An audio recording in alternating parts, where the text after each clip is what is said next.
आकाशवाणी लखनऊ से प्रस्तुत है प्रादेशिक समाचार।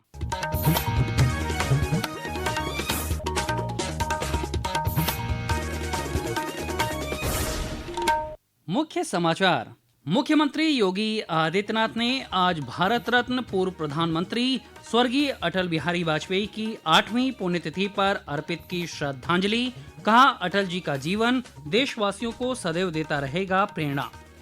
दूध और दुग्ध उत्पादों में मिलावट पाए जाने पर संबंधित प्रतिष्ठानों का तत्काल लाइसेंस रद्द कर दर्ज होगा केस। प्रदेश सरकार ने जारी किए कड़े दिशा निर्देश। प्रदेश भर में सावन के तीसरे सोमवार और नागपंचमी को लेकर भक्तों की सुविधा और सुरक्षा के व्यापक इंतजाम। कांवड़ यात्रा मार्गों पर लागू किया गया विशेष ट्रैफिक प्लान। और राज्य में लगातार बारिश से कई नदियों का जलस्तर खतरे के निशान से ऊपर।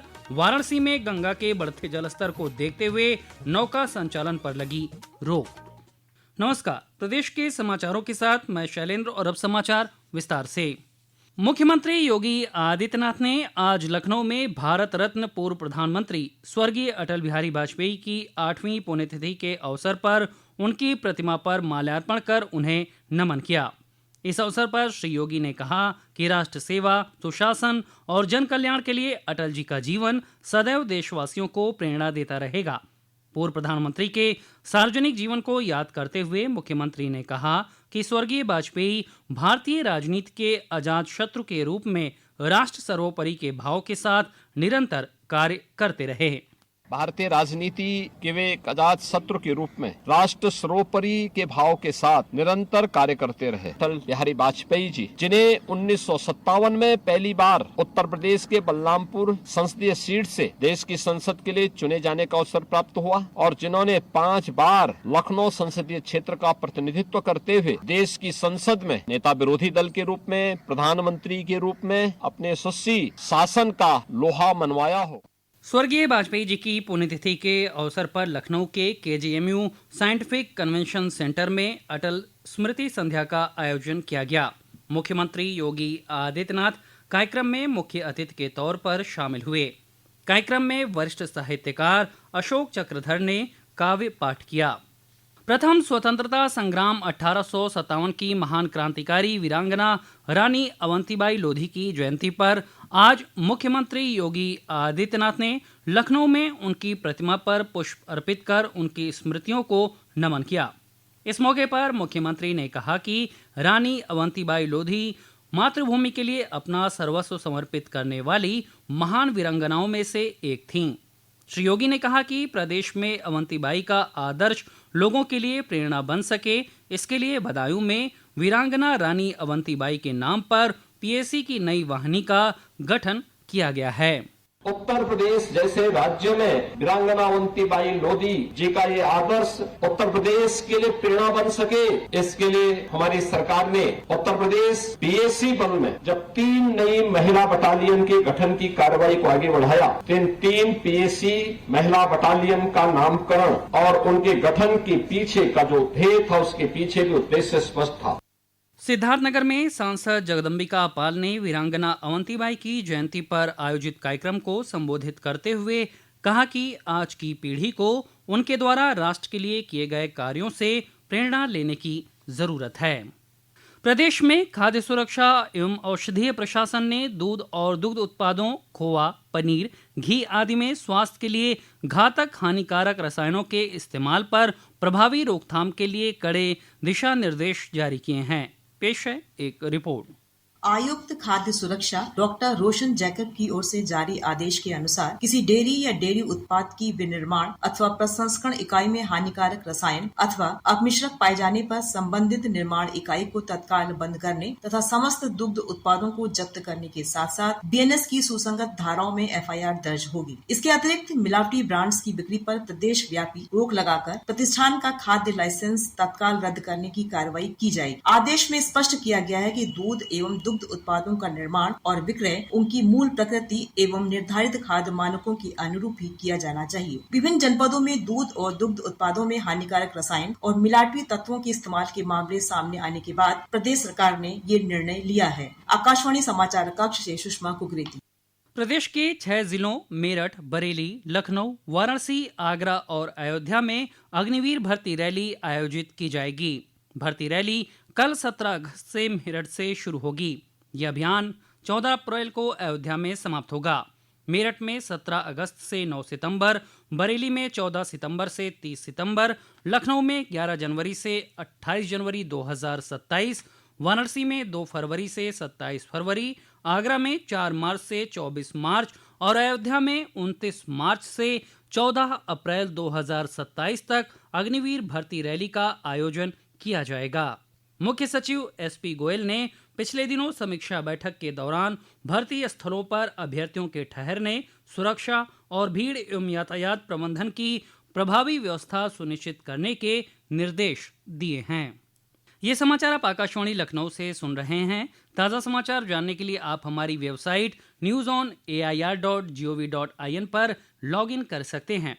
इसके साथ ही आप प्रादेशिक समाचारों का ये बुलेटिन हमारे YouTube channel news on AIR Lucknow पर भी सुन सकते हैं। कल सावन के तीसरे सोमवार और नागपंचमी के पर्व को लेकर प्रदेश भर के शिव मंदिरों में विशेष तैयारियां की गई हैं। वाराणसी में बाबा विश्वनाथ के दर्शन के लिए आज दूर दराज के जिलों से पहुंचे श्रद्धालु कतार में खड़े होकर बाबा के दर्शन की प्रतीक्षा करते नजर आए। हमारे प्रतिनिधि की एक रिपोर्ट। सावन के तीसरे सोमवार और नागपंचमी के पावन पर्व से पूर्व श्री काशी विश्वनाथ धाम में श्रद्धालुओं का सैलाब उमड़ पड़ा है। रविवार को बाबा विश्वनाथ के दर्शन के लिए करीब 3 किलोमीटर लंबी कतार लगी रही। दूर दराज के जिलों और राज्यों से पहुंचे श्रद्धालु घंटों कतार में खड़े होकर बाबा के दर्शन की प्रतीक्षा करते नजर आए। सावन सोमवार को शिव पूजन जबकि नागपंचमी पर भगवान शिव के प्रिय नाग देवता की पूजा का विशेष महत्व माना जाता है। इसी धार्मिक संयोग को लेकर श्रद्धालुओं में विशेष उत्साह देखने को मिल रहा है। मनीष सिंह, आकाशवाणी समाचार, वाराणसी। कांवड़ यात्रा और शिव मंदिरों में श्रद्धालुओं की भीड़ को देखते हुए सुरक्षा और सुविधा के व्यापक बंदोबस्त किए गए हैं। प्रयागराज से वाराणसी जाने वाले राजमार्ग पर बाई लेन को कांवड़ियों के लिए आरक्षित रखा गया है। प्रमुख मार्गों पर रूट डायवर्जन के चलते कई जनपदों में कल परिषदीय विद्यालय बंद रहेंगे। वाराणसी के लाल बहादुर शास्त्री अंतर्राष्ट्रीय एयरपोर्ट पर आज सुबह एयर इंडिया की फ्लाइट से मुंबई जा रहे आजमगढ़ निवासी एक यात्री की लाइसेंसी पिस्तौल से दुर्घटनावश गोली चलने से एयरपोर्ट के 2 ग्राउंड स्टाफ कर्मचारी घायल हो गए। दोनों की हालत स्थिर बताई जा रही है। वाराणसी की गोमती जोन की डीसीपी नीतू कादियान ने बताया कि सुबह करीब 10 बजे एयरपोर्ट पर फायरिंग की सूचना प्राप्त हुई थी। वाराणसी एयरपोर्ट पे कोई फायरिंग की घटना हुई है। सूचना का त्वरित संज्ञान लेते हुए फूलपुर पुलिस और अधिकारियों द्वारा मौका मुआयना किया गया। जांच में पता लगा कि 2 ग्राउंड स्टाफ के कर्मचारियों को चोटें आई हैं। दोनों का स्वास्थ्य अभी स्टेबल है। हमारी फील्ड यूनिट ने मौका मुआयना कर लिया है और आगे की विधिक कार्रवाई फूलपुर पुलिस द्वारा की जा रही है। राष्ट्रीय परीक्षा एजेंसी एनटीए ने इस वर्ष जून में हुई यूजीसी नेट परीक्षा के 84 विषयों के अनंतिम उत्तर जारी कर दिए हैं। उम्मीदवार 18 अगस्त तक इन उत्तरों को चुनौती दे सकते हैं। पेश है एक रिपोर्ट। छात्र आधिकारिक यूजीसी नेट पोर्टल के माध्यम से ऑनलाइन उत्तर कुंजी को चुनौती दे सकते हैं। प्रश्न के उत्तर को चुनौती देने के लिए 200 रुपए प्रति प्रश्न का प्रोसेसिंग शुल्क देना होगा। छात्रों को प्रत्येक चुनौती के समर्थन में दस्तावेजी प्रमाण भी प्रस्तुत करना अनिवार्य है। किसी अन्य माध्यम से भेजी गई चुनौतियों पर विचार नहीं किया जाएगा। प्रोसेसिंग शुल्क जमा करने की अंतिम तिथि इस महीने की 18 तारीख है। सकलैन अख्तर, आकाशवाणी समाचार, दिल्ली। प्रदेश में राजधानी लखनऊ सहित विभिन्न जनपदों में हुई बारिश से तापमान में गिरावट दर्ज की गई है। मौसम विभाग ने आगामी 3 दिनों के लिए राज्य के कई जिलों के लिए भारी बारिश और बिजली गिरने की संभावना को लेकर अलर्ट जारी किया है। प्रदेश में लगातार हो रही वर्षा और बैराजों से पानी छोड़े जाने के कारण कई जनपदों में बाढ़ के हालात हैं। बाराबंकी में घाघरा और लखीमपुर खीरी में शारदा नदी का जलस्तर खतरे के निशान के ऊपर पहुंच गया है। वहीं वाराणसी में गंगा नदी के बढ़ते जलस्तर को देखते हुए नौका संचालन पर अग्रिम आदेश तक रोक लगा दी गई है। और अंत में मुख्य समाचार एक बार फिर। मुख्यमंत्री योगी आदित्यनाथ ने आज भारत रत्न पूर्व प्रधानमंत्री स्वर्गीय अटल बिहारी वाजपेयी की 8वीं पुण्यतिथि पर अर्पित की श्रद्धांजलि। कहा, अटल जी का जीवन देशवासियों को सदैव देता रहेगा प्रेरणा। दूध और दुग्ध उत्पादों में मिलावट पाए जाने पर संबंधित प्रतिष्ठानों को तत्काल लाइसेंस रद्द कर दर्ज होगा केस। प्रदेश सरकार ने जारी किए कड़े दिशा निर्देश। प्रदेश भर में सावन के तीसरे सोमवार और नाग पंचमी को लेकर भक्तों की सुविधा और सुरक्षा के व्यापक इंतजाम। कांवड़ यात्रा मार्गों पर लागू किया गया विशेष ट्रैफिक प्लान। और राज्य में लगातार बारिश से कई नदियों का जलस्तर खतरे के निशान से ऊपर। वाराणसी में गंगा के बढ़ते जलस्तर को देखते हुए नौका संचालन पर लगी रोक। इसी के साथ प्रादेशिक समाचारों का ये बुलेटिन समाप्त हुआ। अगला बुलेटिन रात 8 बजे FM पर प्रसारित किया जाएगा। नमस्कार।